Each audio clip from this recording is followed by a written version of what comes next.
Using this trading strategy, you can also make 17 RR in a single trading session just like me. I'm gonna go over from A to Z the exact strategy, and I'm gonna break down all these trades and how they align with that system that I'm gonna teach you guys today in today's free trade recap video. Again, if you guys are not in the Discord, make sure to join the Discord server. Okay, I post my draw and liquidity and stuff all the time to the paid members, and they've been hitting 80% plus. So you can use me as bias towards your trades, and you guys should know how to take these trades anyway yourself because I teach it all within the course and mentorship. But regardless, I have also posted the executions of all these trades in my Discord server. So if you guys go into my Discord server and click on profits, you will be able to see in that channel somewhere with the executions. But regardless, let's go over these trades here. So go in replay mode here, and let's go over setup here. This is very straightforward. This first trade, very straightforward. What I was doing is just looking for a continuation model to the upside. So you can see on the 5-minute, if you want to mark out structure, we have a break structure, and we have another break. Now this break here is not ideal because we didn't come back to 50% for the break, but we have a clear trend internally that is trying to go for this New York session high. So I had a very clear draw of this high here. If you look to the left and maybe go in a better time frame, let's see, going to 30-minute, it is basically a 30-minute high that made a new low, which makes this high significant. So that was my draw here for the 30-minute high. Now, in terms of looking for setups, let me delete this real quick. I was looking for essentially a stop hunter above this high. We broke above. We also had a lot of candle closures above this high, making it even stronger. There's no wick closures, all candle closures. And so I'm waiting for a stop hunter here. And basically what a stop hunter is an internal low, following trend, that breaks, and we buy that up. So here I enter with my limit order here, and my stop loss is basically covering some sort of structure or PY. We have a PY here. If you draw correctly, that's right. My limit order is slightly below that low just to get a better fill, because I recently actually ran a backtest and I put it in the private trading journal for all the members to see. But essentially from the backtest, my data concluded that it was about 50-50. So 50% of times a limit order had a better price point or entry point than a candle closure entry. And other half is also true. 50% of times candle closure entry had a better price point entry than limit order. So what that tells me is essentially most times price will go slightly below the limit. So I'm willing to put a few ticks below the limit. You guys can set a definite rule for yourself, but that's for me. And yeah, my stop loss is covering this PY here. I was looking for this here, basically this sell to buy. And the reason why I picked this is because instead of covering this entire thing for less RR, I'd rather take an extra RR here and cover this, knowing that we also have something prior to that PY to protect us from the trade. We have two sets of internal lows. So we can sweep this and sweep this low and then just immediately go without even hitting the PY there. So that was my trade here, and boom, very fast. For ADA session, this is very good volatility momentum. 4R, just like that. Now, next trade here, I was doing a test run of basically, yes, I did take this test trade on all my funded accounts combined. And I'm okay with that because it's not my personal account. It's not even a lot of money anyway. So to me, at least, it's not a big risk. It's only one trade. But this is something I was taking trade off of just as I've been experimenting some things along with basically finding ways to make even more RR than 100R a month from my trading experience. So this was just something I wanted to test basically live, and I took a loss here. So I'm not going to explain that because that is actually an invalid setup that you guys don't know about yet. At least I'm still testing it out, see if I can implement it and add it to my current existing system that already works. It's not creating something new from scratch. It is adding on top of what is already working for me and optimizing it to next levels, because I do believe there are levels to trading strategies. There's strategies that are better than others by a margin. There's strategies that make 2R a month.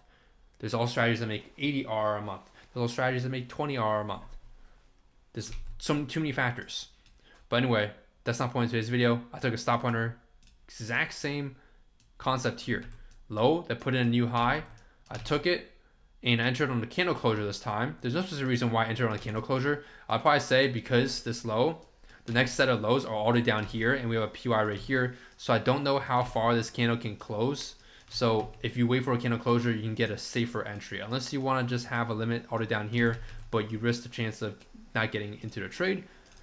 So there's any pros and cons. I've made a whole video discussing Stop Hunter. I'm not going to get into that in today's video because that's not the point of today's video. And it's also paid content stuff. I'm going to keep exclusive to the people that paid to make it fair. This trade, I was targeting slightly above this high. I think I was targeting some sort of PY or some sort, something above this high. But it didn't work out anyway. It hit stop loss very quickly. I then set a limit order here. I remember I was doing something during my time on this. So I couldn't really wait for an entry model here, and I just set a limit. So I set a limit ahead of time here, and it got melted through. So invalid if you're waiting for confirmation. Also invalid because this, like I said, is a test run of a new kind of thing I'm testing out right now, entry. So yeah, these are two invalids, or one invalid, sorry, and then one low probability limit order entry. Took 3 L's in a row. So what you can take away from today's video immediately is, you see I take a win, but my wins are bigger than my losses. And because I keep my losses so small to only 1 unit of risk, my 4RR winners on average, they wipe out all these losers plus more. So I'm still up 1 unit of risk here. Now this next setup here was off this PY here. We have an origin unmitigated. This is also in alignment with, as you can see, my indicator marking off 5 minute. This is high time frame inducement here. Inducement tends to look like something that curves up. That's why I also draw it using that tool. So whenever you see price curling up like this, it is very clear inducement. Now on a higher time frame, you can deem this as, on a higher time frame, this inducement. But if you want to go in a lower time frame, you can consider this a full-on liquidity sweep. I don't mind at all because, I mean, look how big this 1 minute swing leg is, right? So you can use that as liquidity sweep. I don't mind how you guys call it, as long as you understand what is going on here from a technical perspective. We hit the origin here, and I'm looking for my entry now. I entered on the candle closure here. Again, this is something I've been testing out as well, so I'm not going to get too depth into how you can enter this. But there's plenty of ways you can enter this. You can use the seconds. You can enter off a candle break. You can get about 5RR trade instead of a 14RR off the candle break. You will have a higher win rate. There's also the OB entry model right here. It barely missed, so fortunately you would have missed out on this, but there was plenty of other opportunities here to enter. There's opportunity to enter here with confirmation here, another entry confirmation here. I mean, there were multiple times, at least 2 times, where you could have entered this trade and caught some nice RR without having to cash a bottom. You don't need a bottom or a top tick the market to make money. You can cash moves in between as long as your draw on liquidity is clear. And I was targeting the 1 hour here. So if I draw a line here, that's basically a 1 hour PY there. So I was targeting that there for about 13, 14 RR. If I'm precise, I believe it should be 13 RR, targeting the 1 hour here. So yeah, that was my target there, basically 14 RR. But yeah, that's my trade there. And I closed out this trade. I remember, that's what happened. Yeah, so I closed out the trade early. And the reason why is because we were taking a while. This is ADA session, keep in mind. We did have pretty, it's not that big of a move, to be honest. Never mind. But it looks like a pretty big move relatively to the rest of the structure. Regardless, I closed out early around here because I saw there was an opportunity to take a stop hunter. Once we put in this low, this low, put in a new high, slow. Did it not put in a new high? This low was supposed to put in a new high. Maybe the NQ chart changed or glitched. Huh. That's weird. Okay. That's very weird because I remember this low putting in a new high here. Huh. Maybe it's because, maybe I have to enable this. Not sure. Anyway, point is, I saw this low put in a new high. Maybe it did not, I guess. But regardless, there's a setup here and you could have taken it to the upside. Oh, here it is. Sorry. You can use this low here or you can use this low here. There's also this low here. So both lows are fine. They're very close to each other, but you can see this one also got taken. This low put in that new high. There's another set of low here. So I basically covered all the lows possible on this trade with a limit. Because the range is so tiny, limits work better here. And I got 3 RR out of this trade. Now, if you do want to do the math ahead of time, what I was doing in my head in terms of math is, if I go for a stop hunter setup re-entry on this trade, if I hold this trade towards my initial target, I make 14 RR. But if I exit early and take a stop hunter and it wins, I make 13 RR plus a potential 2 to 3 RR. So that's more than 14 RR. So instead of making 14 RR in one setup, I take one setup for 13 and another setup for 3. That makes me 16 RR instead of just 13. So that does put me up in the big leagues. So that's basically, why is TradingView broken now? Yeah, for some reason I can't go to the, let me see. But that's basically the gist of the trade recap and all the trades I took here.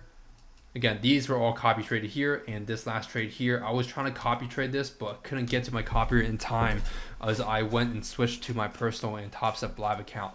So yeah, that's basically it for today's video. Again, if you want to see proof of executions and my charts, I'll post them in the free chat in the Discord server. Click the link down below to join that server if you're not in there already. There's a lot of valuable beginner content there as well to help you all out if you're completely new to trading and don't know what you're doing. If you guys want to learn from me directly one-on-one, mentorship spot, 1 remaining for this month. And I also have the course for those that want to learn at their own pace and offer something, basically something more budget friendly. If you guys do enjoy today's video, and I'll catch y'all in the next one. Peace.